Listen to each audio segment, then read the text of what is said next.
I wanted to make a few comments about the retirement of Neil Mcfarlane. As we know, he's going to be retiring probably with a pension somewhere in the area of 15,000 a month and a cash payout the day he leaves of about 200,000. The last time anybody looked into this, it was Joe Rose, and that was about 4 years ago.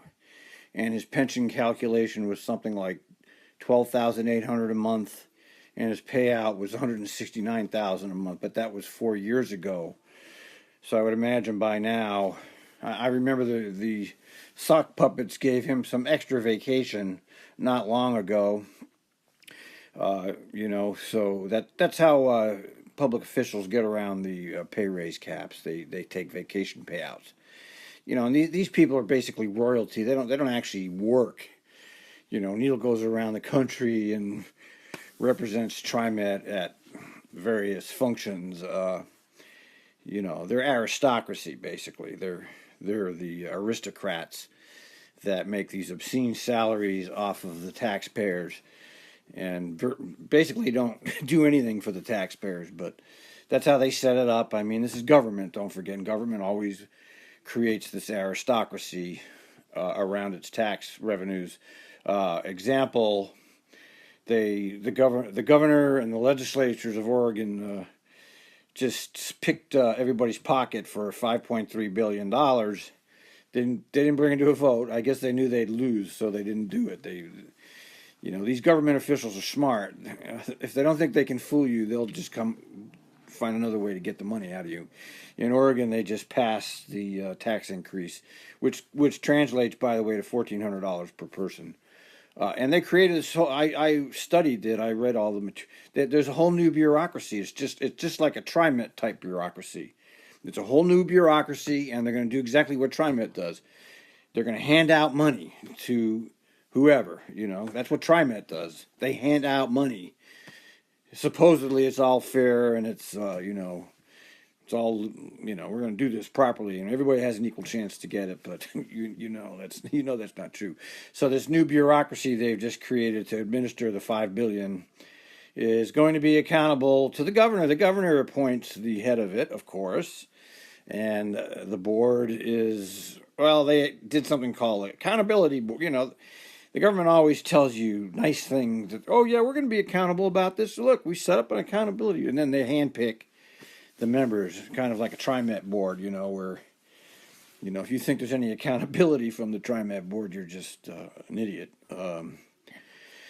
All right, anyway, back to the subject of Neil.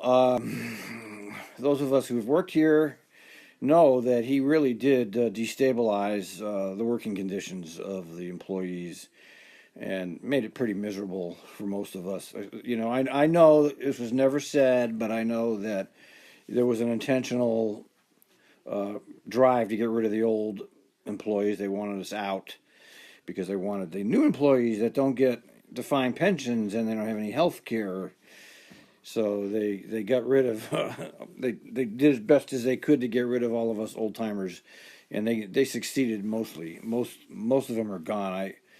I know a few left, but not many. Let me make another point here too. I don't know if people have tracked on what really happened here, but I remember. Don't forget, I follow this stuff daily, so I have a very good history in my mind. When the Green Line was finished, the scuttlebutt was that's when they were going to come after the Union, after the Green. They had just completed the West, and then they completed the Green Line, and the scuttlebutt was, once they get the Green Line done, they were going to come after the Union, and that's exactly what happens. See, once the Green Line got done, Fred Hansen headed for the hills, took his $19,000 a month pension and whatever the hell else he got. Of course, we don't really know, but we know he's getting $19,000 a month for life for 11 years of service. At least Neil worked at Trimet for 25 years or something, okay? Fred didn't even do that. He just was there for 11 years. So he really robbed the Treasury. And the scuttlebutt was, when the Green Line was going to be done, they were going to come after the Union. And that's exactly what happened. Neil headed for the hills, and he gave that job to Neil. Neil took the job. And I'm sure this was a pre-plan. This wasn't Neil Mcfarlane saying, I'm going to decide to go after the union. This wasn't him, okay? People need to understand these people in these jobs don't really make the policies. They're following policies that are made by people that we don't know about, okay? We don't know who the oligarchs are behind this. We know that there's a construction cabal, and we know there's a planner, the whole idea of the Portland Light Rail Mafia is true. There is a cabal that does lobby to get that tax revenue into their pockets, and it's been very successful. That's what all this light rail building is about. And so Neil followed the agenda, and he really destabilized the union's relations. And I guess that's, his attempt to break the union. The union kind of crippled itself by giving up the right to strike. I mean, without the right to strike, there's basically, what does the union have if they don't have the right to strike? So basically, the union's just turned into another bureaucracy, basically.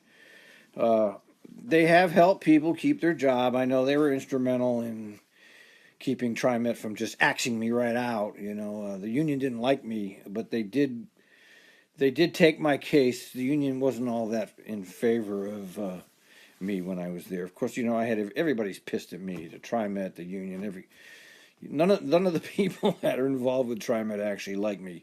My people have always been the internet people. I've never been connected to the Trimet people or the union. I'm more or less a free agent and a transit blogger, a transit geek. My people are the transit geeks, not these institutions. So Neil will retire into the sunset, and we're glad to see him go. If nothing else, hopefully the relation with the union will be a little bit less intense. And, I think they should have Randy Stedman out the door, too. Okay, because they really need a reset there, and the way that he's been handling that is just awful. I mean, I know people don't probably remember the kind of things he did, but he made a unilateral decision to steal money out of our paychecks for health care. He just decided, we're going to take the money out of your check, and he did. And after the court ordered him to return it, he didn't do it. He didn't return it. And then and remember when he tried to get us to pay him back for health care? He actually tried to they actually put a clause in the first arbitration that we were going to have to pay them back for benefits that were received. And the arbitrator actually ruled for Trimet, but in the body of his decision, he said, yeah, this is going to have to go to regular court because that provision's illegal. And eventually they gave it back to us because Bruce Hansen, who tried to play the good guy, unfortunately for him, the retirees turned against him, and so did I, because we retirees felt like he left us out in the cold. And it's too bad for Bruce, because Bruce is a nice human, and he's genuine.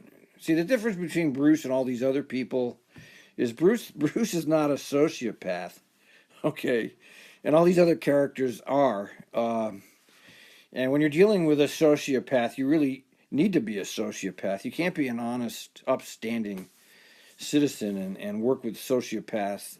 And Neil and his bunch of people are definitely sociopaths and arrogant and really entitled bunch of people. Neil tried to pass himself off as a nice guy, but he wasn't a nice guy. He had very, very low ethics, and when he cut the retirees' health care, and left us out to hang, he took a raise for himself at that exact moment. He cut us, he raised the fares for the riders, he cut the routes, and he took himself a raise. And that right there is the defining aspect of Neil Mcfarlane. He didn't care about his employees or his riders. Neil Mcfarlane cared about Neil Mcfarlane and the people that he answers to, which is the capital projects people and that sock puppet board. And he did that very well. Now, if you read the mainstream media press releases on it, it's your typical mainstream media baloney. And I've always said for years, Trimet and the mainstream media are like this, man. They work together. So Trimet puts out a press release about Neil's wonderfulness, and the mainstream media reprinted it, basically, about how he was so great, he did this, he did that. and there's no dissenting opinion allowed. And this is not news for somebody like me, because we know the mainstream media is not where you go to get information. That is not where you go to get accurate information. That's all propaganda and attempts to control your mind. So Neil will retire into the sunset, but I don't think people better get their hopes up that high that anything is going to really change at the transit district. I think the capital projects will still be in firm control of the agency and the tax revenue. And I hope that the union and the company can have a little bit better relationships. That remains to be seen. But I'm not sad to see him go. He expanded the bureaucracy even more than Fred did. And Cascade Policy Institute did a great study about tax flows to the agency, and they correlated that with service that they're putting out on the road. And the tax flows to the agency are like that, goes straight up, and the service is basically barely higher. So who knows where all the tax money went? Nobody knows. There's no audits of Trimet other than Trimet financed audits. Okay, Trimet pays for its own audits, and that doesn't work in real life. So he did his job by keeping that capital projects monster. Now I will give Neil credit for being behind the light rail expansions. He was in charge of capital projects before being general, and he was an engineer before that. So he had a direct hand in the light rail expansions. Now, I don't believe the light rail expansions did anything for the average transit rider. I think that they were completely neoliberal, transit-oriented development. How do we get property values up? Type thing. I'm not a light rail supporter. I don't hate light rail like, oh, it's light rail, it's going to be bad. I hate light rail when it comes into existence at the expense of the current bus service, and that's what happened at Trimet. They completely dismantled the bus service for the light rail, and ridership has been flat for years. For all of Neil's administration, ridership has been flat.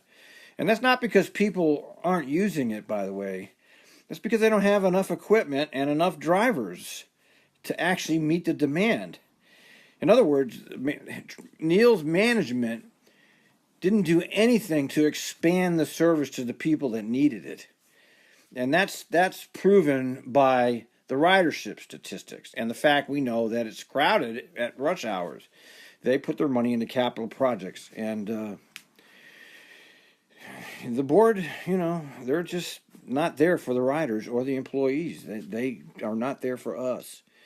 And that should be obvious to everybody. But don't hold your breath that you're going to get much change here, because Portland government in general is owned by this neoliberal cabal, and it's basically ruined the city for people that don't have money. They've turned it into another West Coast tech nirvana. All the people in the tech industry are coming up to Portland, and if you have moderate income, Portland's over. I lived in Portland for 20 years. I don't live there anymore, and I'll never live there again. When I was there, when I first moved there, it was the greatest city. I mean, I checked out various cities, and that was the greatest place. And it's just over the 20 years, it just changed so bad for somebody like me. I was happy to go, and I don't see it changing for the better anytime soon. Anyway, Neil, I hope you. I don't wish you ill will. I am not happy about the way that you treated us. If you were really a man, you could apologize for some of these things that you did to your employees, but I'm sure you won't, because that's not how things work in the world. I'm sure they'll idolize you at the board and the media, and you'll be famous in the neoliberal transit world. But you were the shits, Neil. You didn't do a good job. You did a bad job. The employees didn't like you, and the riders didn't ride your system. Those are the two objective measurements, and you failed in both of those.